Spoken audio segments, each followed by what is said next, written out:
Sali stood on a high plateau, watching the gears of the galaxy turn. He felt like a tiny, solitary point in a vast, silent ocean. "Is there a captain for this ship?" he whispered. He saw the stars, the spinning earth, and the beating of his own heart, but he craved a certainty that they all belonged to the same hand, a sign that the universe was not a collection of accidents, but a single, living masterpiece. "You are looking for the thread that binds the stars to the soil," a calm voice resonated. An older man named Eris approached. "To see the maker, Saleh, you must look at the law of mutual assistance. Nothing in this universe exists for itself. Everything is rushing to the aid of something else, as if following a grand command of mercy. This cooperation is the signature of a single director." Eris pointed to the fading moon and the rising sun. "Think of how the sun and the moon pursue their courses without fail. They do not compete.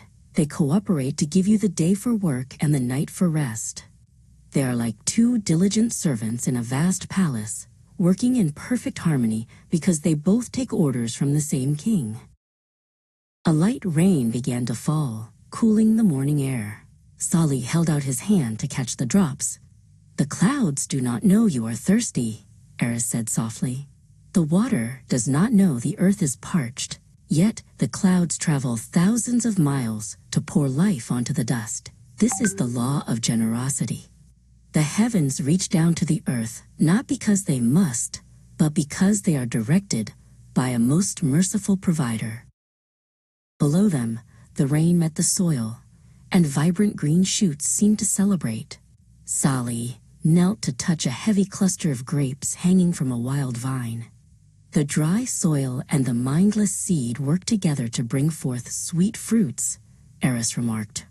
"The earth acts as a mother, and the rain as a father, yet neither knows the child they produce. They are tools in the hand of the one who provides sustenance for all." A bee buzzed past Sali's ear, landing on a nearby blossom. Eris watched it closely. "See how the flower prepares its nectar and puts on its brightest colors to invite the bee? And the bee, in return, carries the life dust to the next flower. They have never met to negotiate a contract, yet they work in a perfect partnership.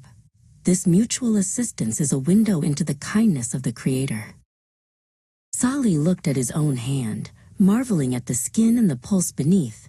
"Even within you," Eris said, "trillions of cells, each a tiny world, work in a law of mercy. Your heart pumps for the lungs breathe for the blood, and the blood carries life to the brain. If they were independent, they would clash. But they act as one, proving they are governed by the one." "If there were many directors," Eris explained, "the sun would forget the moon, and the rain would ignore the seed. But the universe is a single, interconnected web. The sun helps the plant helps the animal, and the animal helps the human. This chain of assistance is a rope that leads directly to the hand of the single Creator, the All-Wise." Eris picked up a small, fallen seed and held it between his thumb and forefinger. "This seed carries the plan for a whole forest. The one who wrote the laws of the stars also wrote the laws within this tiny speck.